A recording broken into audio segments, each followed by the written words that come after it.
मुख्य अतिथि डॉक्टर लक्ष्मण यादव साहब,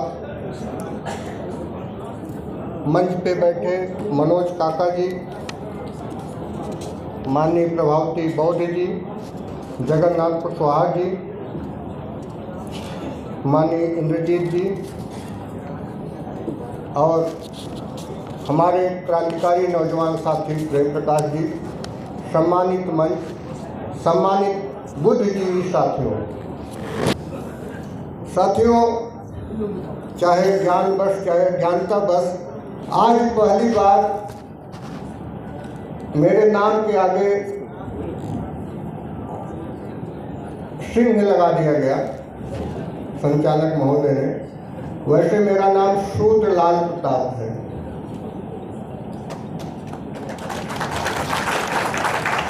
और मैं शूद्र नाम से ही जाना जाता हूँ। अगर आप जौनपुर में या पूर्वांचल में किसी से पूछे कि भाई वो शूद्र कौन है, तो नाम भले न बता पाए, नंबर जरूर बता देगा।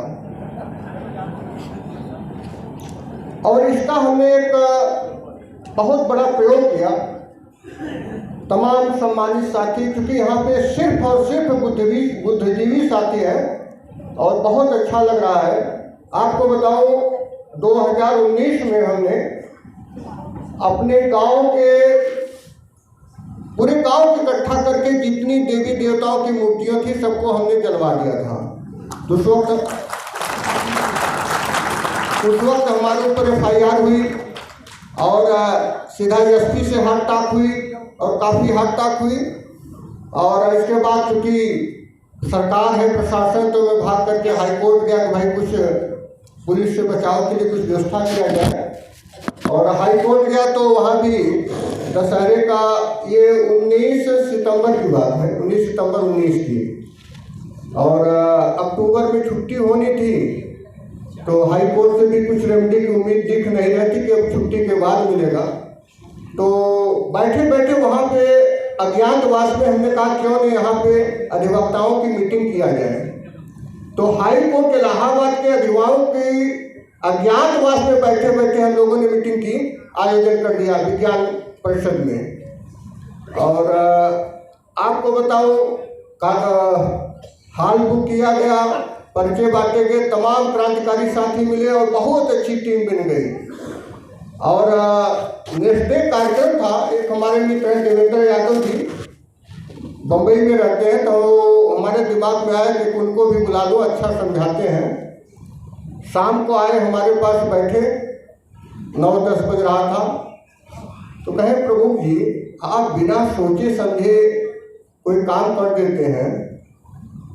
आप ये बताइए, सारे के सारे हाई कोर्ट के अधिवक्ता हैं या थोड़ा बहुत छोटी न्यायालय के अधिवक्ता है? आपने अधिवक्ताओं की मीटिंग बुलाई है बुद्धिजीवियों की, और अधिवक्ता महोदय एक एक बाल की खाल निकाल देते हैं, एक एक मुकदमे की एक एक बाल की खाल निकाल देते हैं। और हम आप बिना सोचे समझे इस तरह का निर्णय ले लिए। बताइए कैसे क्या होगा? वास्तव में एक बार तो मैं भी डर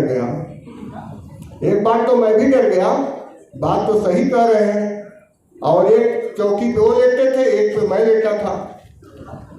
तो सोचते सोचते लगभग 1 घंटे बाद 11 बजे मेरे दिमाग में आया, साहब इसमें से कितने लोग मंदिर जाते हैं?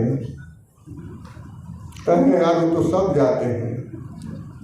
तो हम कहा इनसे बड़ा ज्ञानी कौन है आप, जिसको आज तक ये नहीं पता कि पत्थर है कि भगवान है? उन्होंने कहा बस कार्यक्रम जोरदार होगा। और आपको बताऊं, इसी तरह से पूरा विज्ञान परिषद का हाल भरा हुआ था और 5 घंटे वो मीटिंग चली। और एक जो बार का अध्यक्ष लड़ते थे, अध्यक्ष का चुनाव हमारे ख्याल से वहाँ कन्नौज के थे और सैनी समाज से थे। लास्ट में उन्होंने कहा, प्रमुख जी, अभी तक अधिवक्ताओं की मीटिंग बुलाना मतलब मेढक तौलने जैसा होता था, लेकिन आज 5 घंटे से कोई अधिवक्ता बाथरूम नहीं जा रहा है। तो क्योंकि ये आज वो माहौल और मुझे सामने दिख रहा है, इसलिए हम बताने के लिए मजबूर हो रहे हैं। दूसरा साथियों, यहाँ पे जितने भी बुद्धिजीवी साथी बैठे सबके अंदर एक पीड़ा है और हर आदमी पीड़ित है, हर आदमी पीड़ित है, हर आदमी परेशान है मानसिक रूप से, सामाजिक रूप से, आर्थिक रूप से। क्या होगा, कब होगा, कैसे होगा। यहाँ पे कोई ढोई हुई भीड़ नहीं है। यहाँ पे जितने लोग वैचारिक हैं और विचारों से मजबूत है वही लोग हैं। और आपको बता दूं, विचारों में बहुत शक्ति होती है जो हम सत्ता में रह के नहीं कर सकते हैं। आपको एक छोटा सा प्रयोग इसी बनारस मंडल का मैंने किया 2020 में, जब लॉकडाउन लगा था। तो लॉकडाउन के समय अप्रैल के महीने में मैं भी कमरे में बंद था, सभी लोग कैमरे में कैद थे। औसत अप्रैल का महीना था और बाबा साहब का विचार हमने देखा कि शिक्षित बनो, संगठित रहो, संघर्ष करो। तो हमने सोचा कि ये शिक्षित होने नहीं देंगे, कहाँ से संगठित होंगे, कहाँ से संघर्ष करेंगे।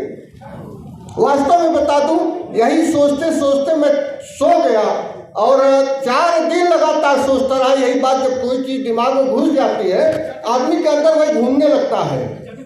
और 14 तारीख को मेरे दिमाग में आया, क्यों न मैं शिक्षकों को ही संगठित कर दूं, क्यों न मैं शिक्षित लोगों को ही संगठित कर दूं, देखो क्या होता है। आपको बताऊं, उस दिन से मैंने पूरे बनारस मंडल के ब्लॉक वाइज शिक्षकों को संगठित करना शुरू किया और एक एक ब्लॉक का नाम रखा। हो सकता है किसी को अच्छा लगे ना लगे, लेकिन मैं जो प्रयोग किया था उसके रिजल्ट में बता रहा हूँ। हर ब्लॉक का नाम रखा शूद्र शिक्षक संघ, तमाम लोग जुड़े भी होंगे इसमें। शूद्र शिक्षक संघ मड़ियाहू, शूद्र शिक्षक संघ बदलापुर, शूद्र शिक्षक संघ शाहगंज, शूद्र शिक्षक संघ। पहले हमने जौनपुर को जोड़ा 21 ब्लॉक को और देखा बड़ा अच्छा रिस्पॉन्स आ रहा है। 21 ब्लॉक जौनपुर को जोड़ा, शूद्र शिक्षक संघ आगे ब्लॉक का नाम। फिर थोड़ा उत्साह बढ़ा तो भदोही गया, भदोही बगल चला गया, मतलब गया नहीं, दिमाग चला गया। तो भदोही की 6 ब्लॉकों को संगठित किया, वहाँ भी बहुत अच्छा रिस्पांस मिला। फिर आपके बनारस में आया, बनारस की 9 ब्लॉकों में 1500 शिक्षक जुड़े। हर ग्रुप में 2-2। हमारे पास किसी का नंबर नहीं था, किसी मैं तो न तो शिक्षा जगत से था। इसके बाद फिर चंदौली चला गया, फिर 16 ब्लॉक आपके गाजीपुर, सिर्फ बलिया 18 ब्लॉक और मिर्जापुर की 6 ब्लॉक को संगठित कर पाया था। कुल 90 ब्लॉकों को संगठित किया एक विचारधारा से, शूद्र नाम से, शूद्र शिक्षक संघ के नाम से। और उसमें अच्छा ये रहा कि उस ग्रुप में जुड़ते ही कोई व्यक्ति जात की बात आज तक कभी नहीं किया। और तमाम जगह जब मैं बैठ के ब्लॉक वाइज चर्चा करता हूँ, यहाँ भी जो भी हमारे शिक्षक भाई मिलते हैं, मैं उनसे जब चर्चा करता हूँ कि यार भाई जो आपसी विद्वेष हमारा था, अहिर का, कुन्नी का, कोयरी का, चमार का, धोबी का, इसका क्या हाल है। कई भैया जो इस विचारधारा में जुड़ा, इस ग्रुप में जुड़ा और आपसी विद्वेष खत्म हो गया और उन समूहों में, उन ग्रुपों में सिर्फ और सिर्फ शूद्र, ब्राह्मण, क्षत्रिय और शूद्र की बात होती है। अब इसका एक और रिजल्ट मैं बता दूं, सबसे बड़ा रिजल्ट, जो काम हम 4 बार हमारी बसपा की सरकार थी, 4 बार हमारी सपा की सरकार थी, 3 बार, आज तक हम आज़ादी के बाद से कभी स्नातक एमएलसी और शिक्षक एमएलसी चुनाव जीते थे? इतिहास उठा के देख लीजिए। और ये बता दूं कि आपके यहाँ से चुनाव लड़ते हैं वो पटेल साहब, क्या नाम है स्नातक एमएलसी का, अरविंद सिंह पटेल। अरे सर प्रूफ है। सर हमारे पास गए, कहे प्रभु जी आप साथ दे दीजिए, मैं चुनाव जीत जाऊंगा। अब मेरे दिमाग में आया कि यार पटेल, इतना हम जाति बटे हुए हैं, अगर पटेल जी समाजवादी से लड़ जाते हैं तो समाजवादी और अरविंद जी का वोट प्लस जो संगठन का वोट है पूरी तरह से निकल जाएंगे, क्योंकि हम भी इतने कॉन्फिडेंस नहीं थे, हम भी इतने आश्वानित नहीं थे कि इतना तेज विचारधारा संगठित हो जाएगी। आपको बताऊं, साहब का यही जवाब था, सामने बैठे हैं, कहे प्रमुख जी अभी तक समाजवादी 4000 5000 वोट पाती है, मैं 9000 पाया था, और अगर मैं समाजवादी से लड़ूंगा तो हमारा वोट खराब हो जाएगा, जो हमारे लोग जुड़े हैं वो हट जाए। क्या इसी बात है, कोई 9000 व्यक्तिगत पा रहा है, पार्टी 5000 वोट पा रही, कैसे जीती।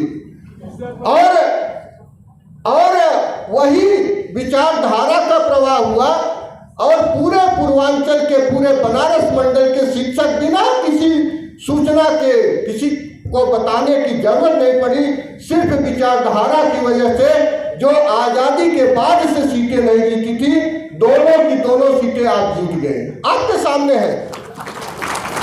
दुर्भाग्य है यह बात आज तक न तो समाजवादी पार्टी जानती है और न जीतने वाले कभी इसकी चर्चा जानते हैं, लेकिन कभी कहीं इसकी चर्चा तक नहीं करते हैं। दुर्भाग्य इस बात का है। तो बात हो रही थी विचारधारा की, तो बताना इसीलिए मैंने जरूर समझा कि विचारधारा में बहुत बड़ी ताकत है। आज आपको मैं बता दूं कि जौनपुर में सबसे ज्यादा यादव तेरहवीं का बहिष्कार कर रहा है, और हर महीने 1000 सच्ची रामायण की किताब बांटी जाती है। जहां पे सच्ची रामायण की किताब जाएगी, बाकी रामायण का क्या होगा आप लोग खुद समझ लीजिए। और आज की तारीख में मुझको बलिया जाना था श्रद्धांजलि कराने प्रदीप यादव जी के पिताजी की, उसी शूद्र शिक्षक संघ के, और हमारे जौनपुर के 4 नौजवान साथी 2 बलिया गए हुए हैं श्रद्धांजलि कराने और 2 गोरखपुर गए हैं शादी कराने। हम ये कहना चाहते हैं कि अगर हम थोड़ा सा प्रयास करें तो निश्चित रूप से बदलाव संभव है। कोई चीज असंभव नहीं है, कुछ भी असंभव नहीं है। बस यहाँ पे जितने बुद्धिजीवी साथी बैठे हुए हैं, क्योंकि बातें तो और थी लेकिन टैग मिल गया है, सिर्फ अगर 2 घंटे दे दें, 2 घंटे और महीने में 2 दिन, 2 घंटे इस हाल में महीने में और महीने में 2 दिन अपने घर में अगर दे दें तो आपको बता दूं, यह काशी बाबा विश्वनाथ की धरती नहीं, संत रविदास की धरती कही जाने लगेगी। सिर्फ 1 साल में अगर संकल्प ले लीजिए कि मैं महीने में 2 दिन और 2 घंटे दे दूं, वास्तव में बता दूं केवल बनारस ही नहीं, पूरे पूर्वांचल की दशा और दिशा बदल जाएगी। बहुत बहुत धन्यवाद साथियों।